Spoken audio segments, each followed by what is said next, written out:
Elizabeth Evans, and I'm a homeschooling mom of 4 young kids. I'm figuring this out as I go, but I'm here to talk to Bonnie, who has been writing and speaking on the subject for over a decade and has been homeschooling for 3 decades. My name's Bonnie Landry.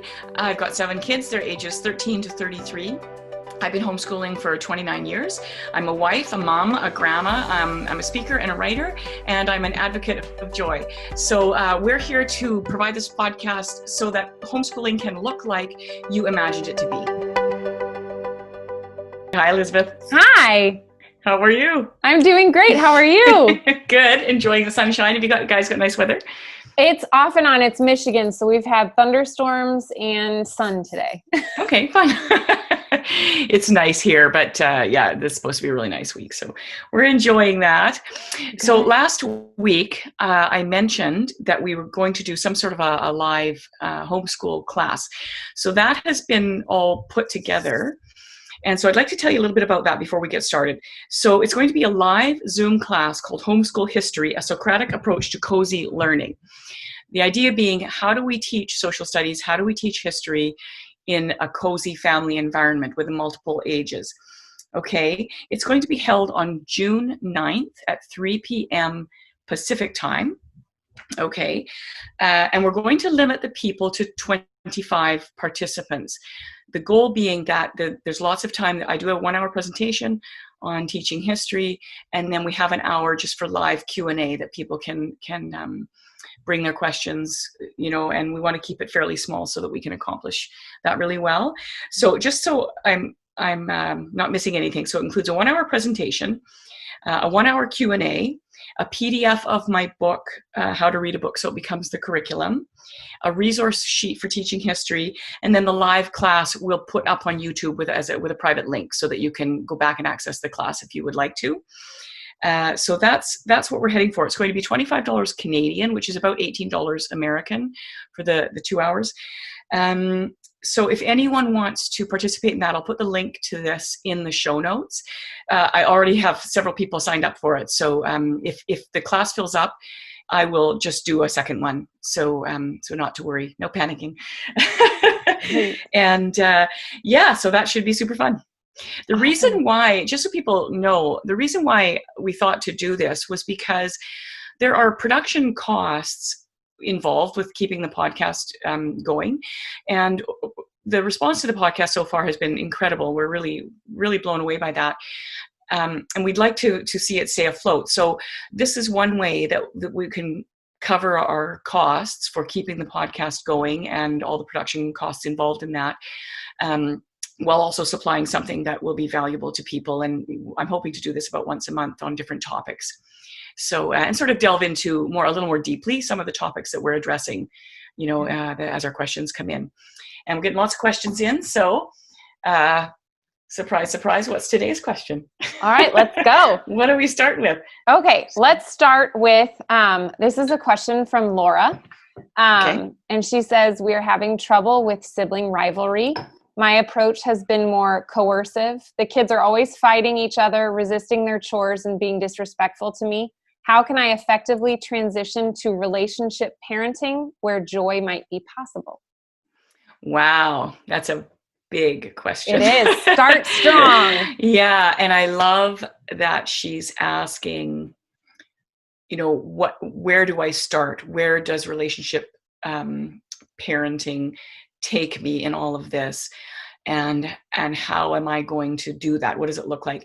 And I would say, first of all, that's the most important question that you have to ask, because a lot of the things that she's bringing up in that sort of little series of questions are going to go away when the relationships are comfortable and strong and there are no threats to the relationship. So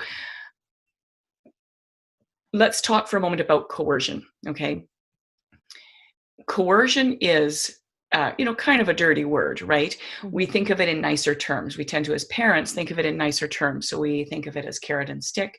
We think of it as rewards and consequences.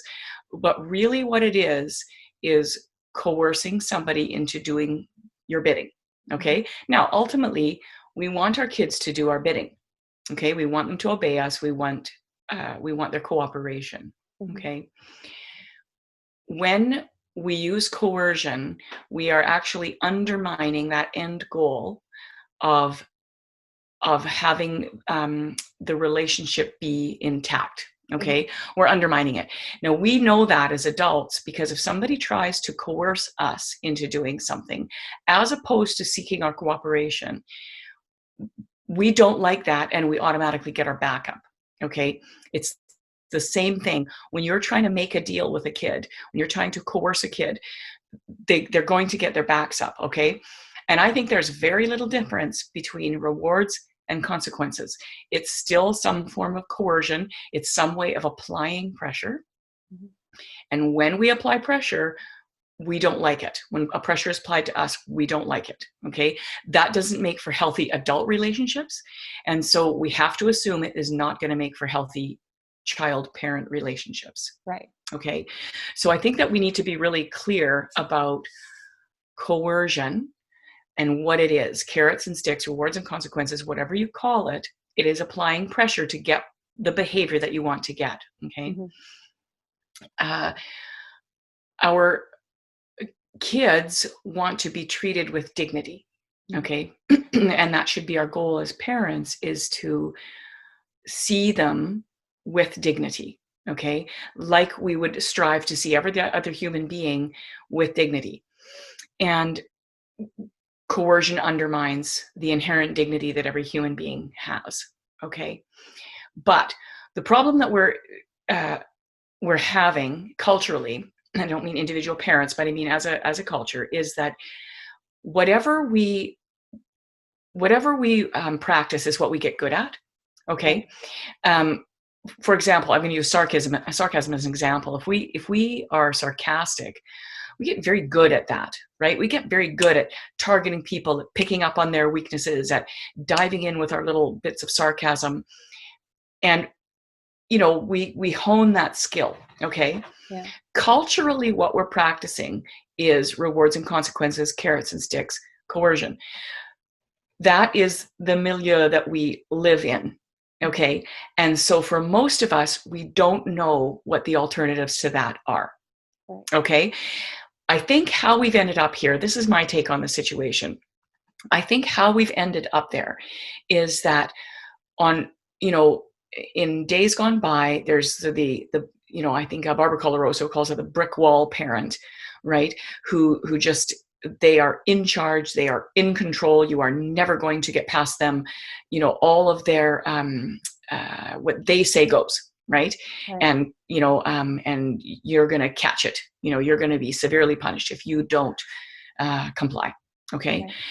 On the other side of that fence, we have, sort of a parent who gives in to their kids. Right. And so that's ineffective.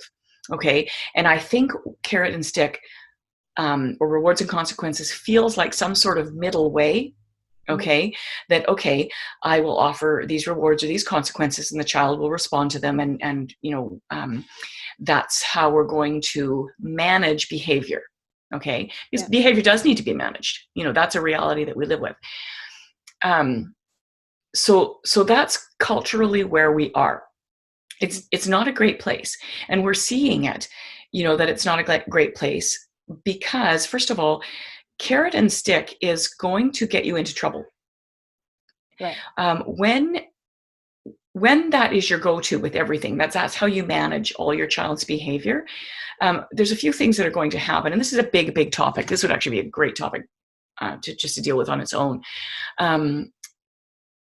When a child is managed that way, you're going to need to keep upping the ante to get cooperation. Okay, the gummy bear that you dangled in front of them to get them into their car seat when they were 1 is not going to be enough to keep them from, sneaking out at night with their friends. Right. Okay, or to get up in the morning at some appropriate time, or whatever it is. You're going to have to keep building up the rewards or the consequences. Right? And I think it's a really important thing to note that when we're talking about rewards and consequences, we take a look at the end result of that, okay? And this is something that I think fathers in particular are very sensitive to when you raise the question, okay, what is the what is the biggest stick you can use? Like, what's the biggest punishment that you could give a kid for bad behavior? Mm-hmm. Okay, what comes to your mind? They're a teenager. You find drugs in their room, whatever. What's right. The biggest possibility? I mean, just the overall grounding or taking away car privileges or something like that. Mm-hmm. Yeah, and they take your car out anyway, and they crack it up, and they're completely unmanageable. Where do we go from there? Oh, I don't know. I'm not there yet. Yeah, you're not there. You're not thinking about it. Well, most people with older kids would answer, you kick them out. Okay. Right? Wow. I mean, ultimately, the ultimate separation from you is the answer to that question. So is that really where you want to be? Mm-hmm. That what you've got in your back pocket is kicking the child out? Okay. Right. So, let's sort of look at the other thing. If you had managed a child, now, not every child is going to come to that place where you would need to kick them out. They're that unmanageable, right? Right. Most kids are, cooperative to some degree, but right. Almost everybody has one kid that they're pretty sure would be the kid that you'd end up kicking out if that's the direction you were going to go, right? Because there's always one difficult kid in a family. Yeah, the black sheep. Exactly. Or just somebody who is really, if we think about that quality of not complying, we want them to go out into the world, and we actually don't want them to comply. Mm-hmm. Right? We don't want them to comply with the world. We want them to be judicious about what they comply with. They want them to comply with an employer. We want them to comply with a spouse. We want them to have good relationships. But with some of the things that are going on in the world, we don't want them to comply. Some of the ideologies that are out there, true. Right? Yeah. So, it's a good quality, mm-hmm. But they're hard to raise. They're hard kids to raise. So, on the other end of the spectrum, you offer carrots, and what are the carrots we could give adult children? Okay, if you just finish college, I'll buy you a car. If you just get your degree, I'll put a down payment on a house for you. I mean, really, it's limitless. Like the carrots that we could offer kids as adults to get them to do what we want them to do mm-hmm. are limitless. Okay. Yeah. And so most of us have enough common sense that we sort of cut that off at some point, right? Okay, whatever, right. You're going to have to live your life. But you hear stories like this, if you finish college, I'll buy you a car, or if you finish college, right. I'll do X, Y, or Z. And, it's pretty ludicrous stuff, mm-hmm. That you could get into. And so we would like our children to be more self-regulating than that. Mm-hmm. Right. They wouldn't require that kind of pushing. And a lot of times as an adult, that certainly requires you just backing off. Right. Yeah. So we have to be very farsighted as mm-hmm. parents about what we choose to do now, what the repercussions of that might be in the future. Right. Yeah. Well, and I think also when I think of the carrots, I mean, I've done it. My husband's done it. We all have. Yeah. We're not immune from it. But yeah. I think one thing that always struck me is it seems to be a little bit like manipulation. Mm-hmm. Like we're manipulating our children to get what we want. And then I see my kids doing it to each other, which I don't want. Yes, of course. It should be this kind of a family harmonizing, not trying to, continue to, I guess, up the ante and try and get our way at every time. But manipulation's a great word because really that is what we're doing. And we know how we feel when we're manipulated, whether it's by a spouse or a friend or a family member or whatever. Mm-hmm. We don't want to go there. And it just gets our back up, right? So if we can consider that there are other approaches, right? So what can we do to do that? And often if you decide to change your approach to things, there will be a period of time that it takes to change. So, to sort of go back to Laura's question for a moment, that expect it to take time. If you're in a place where there is not harmony in your relationships, and even without carrots and sticks, relationships go through disharmony. That's a reality. We know that as married couples, even in really good, solid, marriages, we know we go through times of disharmony, right? So it's going to be the same with our kids. Just because you have chosen the high road in terms of not manipulating or coercing children, there's still going to be issues you're going to have to work through, right? Right. So, well, if I may. Oh yeah, expect time. Yeah, go ahead. So what would that look like? Let's say I've got a child that refuses to help clean up. How can I, while growing this relationship without carrots and stick, without coercion, how can I get my child to help with a chore or whatever? Right. Yeah. So I think the first thing we have to do is look at, okay, how do we get the kid to do the thing? That's ultimately the big question. And it's the question we ask, 500 times a day. Yeah. How do we get the kid to do the thing? Right. That's and it goes right from, put the socks on to, use the toilet or whatever, we're just constantly in this place of trying to get compliance, trying to gain compliance, right? So in a situation like that, here might be sort of a way of looking at that, right? Is okay, first of all, don't address it in the heat of the moment, okay? Know that if your go-to has normally been carrots and sticks, it's going to take some time to de-school that problem, okay? Yeah. And so expect it to happen. And sometimes, depending on the age of the child or the temperament of the child, sometimes just bringing it up with them is, hey, listen, I'm not liking this headbutting with you, okay? But don't do it when they're in a bad mood. Don't do it in the heat of the moment, right? Do it when they're soft. Do it when it's friendly. And I don't think, take some responsibility yourself, right? I think I get mad at you all the time and I kind of cranky with you, and I would like to not be having that relationship with you. My relationship with you matters more than anything to me. And so I don't think I'm giving great example by just harping at you or arguing with you. So, but, that said, we all need to help out with household chores. So I don't know what to do. And I'd like to problem solve with you about this. Yeah. Okay.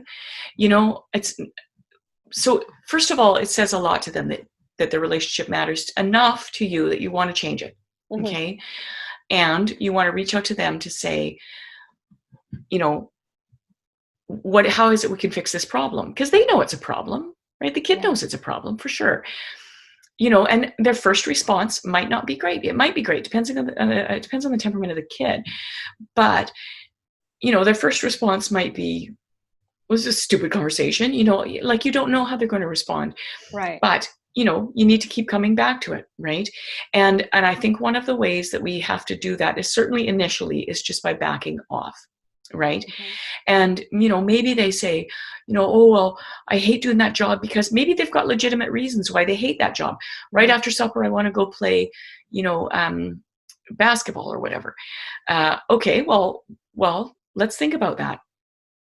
Is if we all pitched in and we all did it together, and it only took 5 minutes for each of us so that we could all go to our various chores, would that look better for you? Right? And then, maybe we, instead of it being your job to do the dishes one night, that we all pitch in, we all get the job done, and well, I hate vacuuming. Vacuuming is, something I just hate to do. Okay. So in what other ways could you offer your services? Right? Yeah. Sometimes I'm going to have to ask you to vacuum.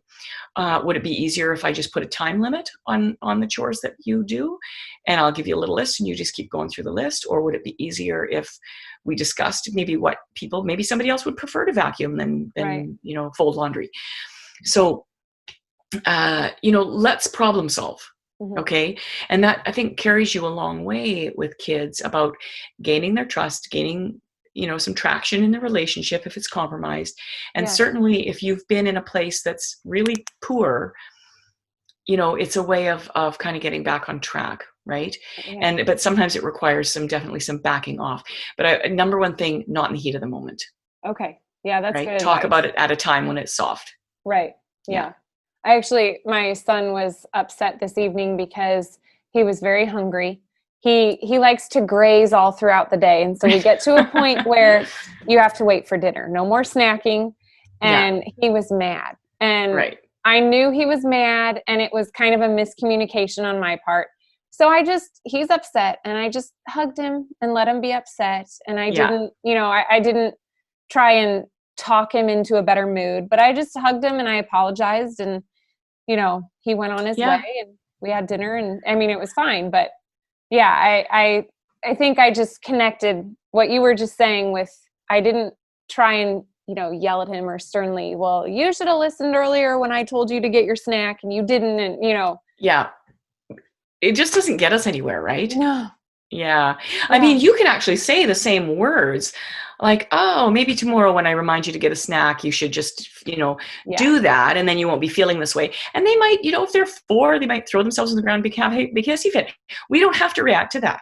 Right? Mm. Yeah, darn, boy. Sometimes when you don't have a snack, it leads to a hissy fit, and that's hard.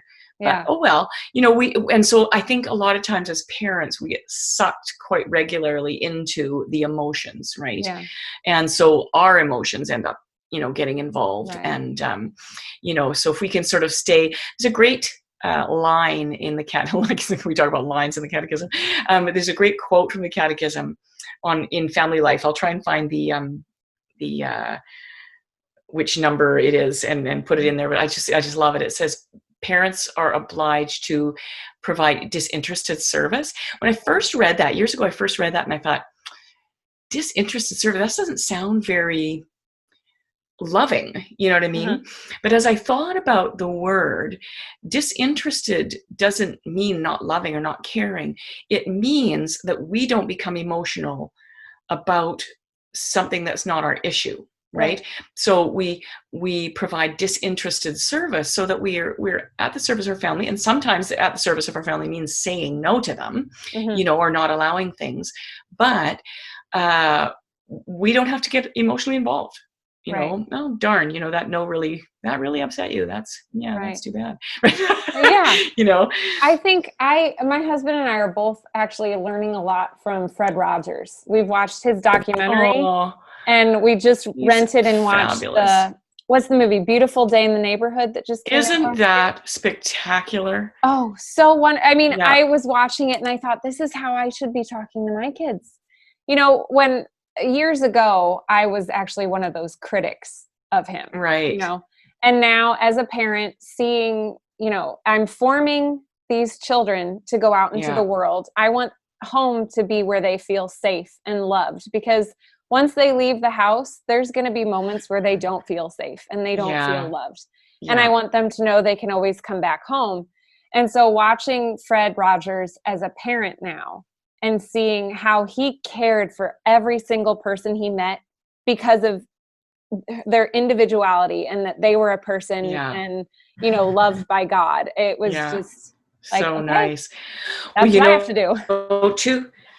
Two things that sort of pop into my mind about that, the idea of Fred Rogers is, first of all, he didn't shy away from anything. There was no topic that was, off the table. And then we've actually got a book, we've had it for years now, that's called Letters to Mr. Rogers, or something like that. And they're letters that kids sent to him, and sometimes very hard topics. And the way he responded to them is just so beautiful. But also in that movie, that to me was the poignant message in that movie, was Fred Rogers teaches every adult he encounters exactly the same way he responds to every kid he encounters. Yeah. Right? It's not different. No. Yeah. It's not different. Right. And so, so if you haven't seen that movie, I would highly recommend. I think it's a great parenting lesson. Really is. It is. Yeah. Let's see. Did we answer? Okay, how about let's talk about when kids are fighting with each other, like sibling rivalry. How, as parents, can we address that? Yeah, so again, I think that a lot of the drain of emotions happens when people are feeling safe and comfortable in their relationship with you and they don't feel threatened and all of that. So I think that you would see a lot of sibling rivalry drain away because of that, but not all of it. It's still going to happen. So first of all, we have to keep people safe. So if you actually see people going at it, we have to get in between them. Right. And so that's something that I think sometimes we have to physically just like, whoa, and that doesn't have to be mean. Just, whoa, you guys are, and it doesn't matter whose fault it is. We don't even need to find out right now. We just need to separate. Okay, there's something big, and put words to it. Something really big is going on here. I'm not sure what that is, but you guys need to be away from each other. Okay. And they're just diffusing a situation is often our best thing. And then talking about the situation when they're soft, right? When the emotions aren't high, so if you have two kids are going at it, we just need to, whoa. Okay. You need to be over here and you need to be over here. And, I'm not an advocate of putting kids in their room when they're misbehaving. That might be a situation where, we would say, okay, listen, not as a punishment, just as a safety measure, you're out of control. You guys just need to be away from each other. Pick a room, could be your bedroom, could be whatever room, but be in different rooms right now. Yeah. Right. And then, when they're soft, having a conversation with them about it, right. That, okay, so what happened there, and it might have been a buildup. It might not have been that event, right. It might have been a buildup of ongoing things that, one of the siblings is always poking the other one. Right. And getting a rise out of them. Maybe the other sibling is a poker without ever being noted for that. I mean, some people are loud and, you always know they're poking. Other ones are quiet and getting in digs without you realizing, right? So, sometimes talking separately, like, that really blew up. I don't know what happened there. And the more that kids feel like somebody's going to come alongside them and hear them, the more likely it is that they will also recognize maybe where they went wrong, and we can sort of start problem solving from that point of view. Is like, okay, do you think maybe you were overtired? Do you think you were hungry? Do you think that there was some things that led up to that? Do you think you could have come to me earlier and we could have maybe talk to your brother about what was going on and how we, could avoid those situations, right? Yeah. And sometimes we have to sort of step back and think about, okay, how would we talk to our spouse in this circumstance? Like maybe, you and your spouse end up in a big fight, and eventually, it all sort of goes away and whatever, but it got bad, it got ugly or whatever before that happened. Often as adults, that's what we do is we think, okay, you know what? You recognize what I did wrong. I recognize what you did wrong. If we can both be big enough to say, okay, here was what I did. Here's what you did. But what was the underlying thing? Maybe I was already on edge because of something that happened at work, or maybe you were already on edge because you've been up every night with the baby for the last, 3 months or however long, that, maybe we just need a chance to sort of drain a little bit more, maybe I'm just missing you and we don't get a chance to talk. So, what led to the circumstances that led to this, but the more we feel heard, the more we're able to express what it is that led to that. Things rarely just, spark out of nowhere, right? Yeah. There's almost always some lead up to that. Yeah. I've been working it's taken months. I have one of my sons he just falls to pieces anytime something's not going as he's planned. Right. And once he gets to that point, it's too far. He's gone. There's no reasoning, no really talking with him. And so with his piano teacher and just in our own observations, we're learning to get to him before he gets past the point of no return. Right. Yeah. So like with piano, if he's starting to lose it, his teacher now says, do you need to jump around? Do you need to get your wiggles out? He's 5. And so now he's to the point where he will tell us, I need to get my wiggles out. Or wow, if he's huge. Struggling with a math worksheet, I'll tell him you need time, go play, go do something else. And he'll come back and he'll explain why he's getting frustrated. He said, I don't understand this. So all that to say, it takes sometimes a long time, but kids will get to the point if you kind of help instruct them on how to be able to function when most people don't know how to function. Exactly. That's a skill a lot of adults don't have. True. Yeah. Not recognizing when they're, getting wound up. We all have moments when we're like that, but a lot of us, we know adults, all of us know adults who consistently are not in control of their emotions. Right. Yeah. That's a really beautiful gift to give your child. Right. Mm-hmm. And I think if memory serves, and it often doesn't, that the mom who asked this question has had her kids in school, I believe. Okay. And it's one of the things that we will all notice when our kids come home. And not that this is strictly something that homeschoolers can do, but it is something that we note as homeschoolers, is because we're really intimately involved in all the little aspects of their education. We do pick up on cues when they are starting to go south, and we can avoid those, throwing the book across the room moments. If we are sensitive to it, it's easier to be sensitive in a sense. It's easier to build that skill if you're open to it, and B, if you're with your kids all the time. Right. That's something that we can really use to our advantage, right? Mm-hmm. Yeah. Sort of those intimate cues, right? Right. Yeah. Right.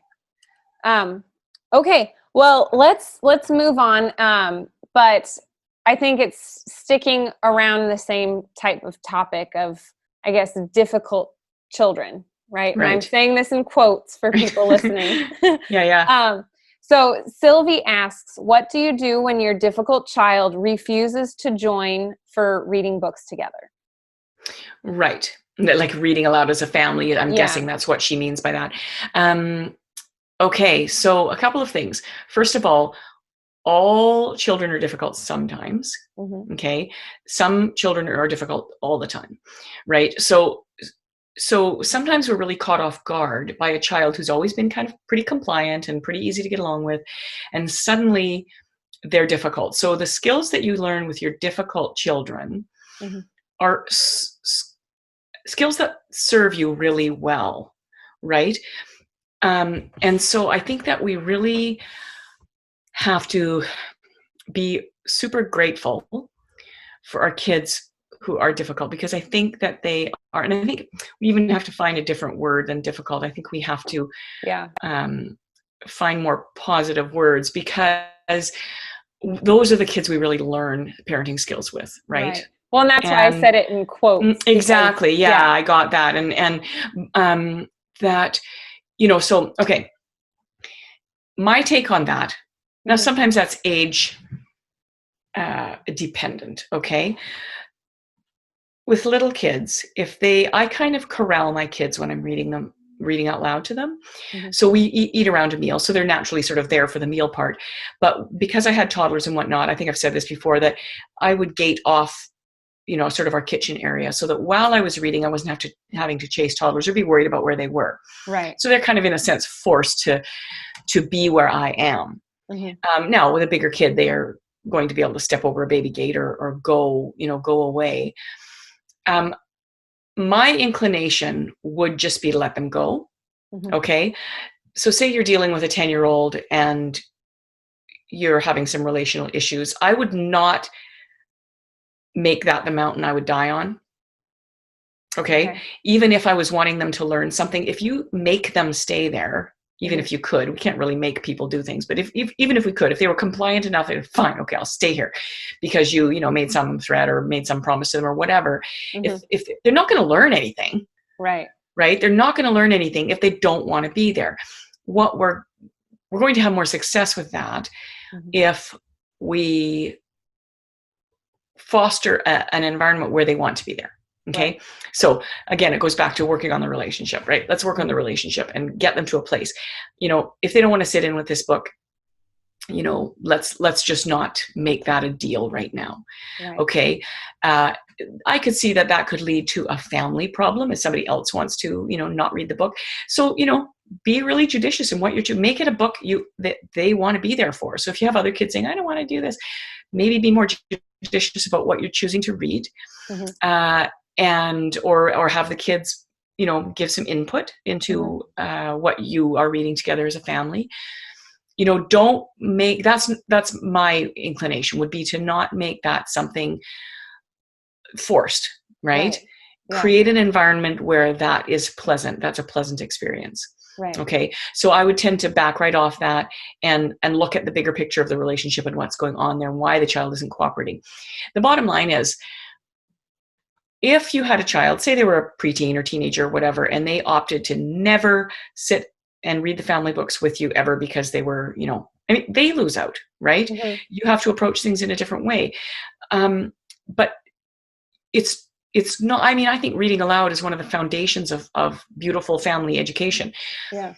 But if it's going to be problematic, there's other ways to learn things other than that, right? And so it's the child who loses out, and eventually they're probably going to figure out that they're losing out. But my guess is that that's more of a relational thing, you know, that we work on the relationship so that we create that environment. Right. Yeah. I know for me personally, when I read aloud, I let, especially the younger ones, they just play. And my only rule is if you're talking louder or as loud as me, then I can't hear myself read. So we keep it whisper voices and and most of the time they end up stopping playing and they just sit and listen. Yeah. Well, you know, even my older kids would often, my girls would like bring crocheting or something like that, or draw. They would just draw, or I'd put Play-Doh on the table and then they could just be, you know, playing Play-Doh. Yeah. You know, so sometimes maybe appealing to that child's interest too is, you know, my boys used to bring up their Playmobil, all their little army guys and knights and stuff, and they would be sort of acting things out as I was doing this or putting different armor on them or whatever, you know, and that's okay as long as it was a quiet activity. Right. You know, so sometimes we can get into this bad place because we're saying, okay, we'll just sit still and listen, you know, and some kids don't listen very well when they're sitting still. So give them something, you know, to work on, sort of thing. Yeah. And then, okay. How about what product would you recommend for tutoring or teaching a 6-year-old how to read who hasn't had a great education up until now? This question comes from Mary. Okay. So I would always default, if I was giving advice to how to teach language arts to a child, to dictation, because I think that dictation is the most beautiful, cozy, effective, underrated way that we can teach children all of language arts, including how to read. And so if reading is the thing in question, if you start doing dictation with a child, and we don't have enough time left to explore dictation more fully, but you know, absolutely it's going to come up in episode after episode, I'm sure, because I'm such an advocate of dictation as being the most effective way of teaching language arts. So I would say grab some information. I'll put some posts in the show notes about dictation and how to approach that. And maybe one of my videos on YouTube, I'll pop that into the show notes as well. You know, think about language arts in a different way, but it's a phenomenal way to teach a child. It's very intimate. It's very one-on-one. It's very based on exactly where the child's skill and age level is at any given time, and their reading level. So wherever they're at, even if they're not reading at all, you can start dictation and they will read and learn phonics and all the other aspects of reading via dictation.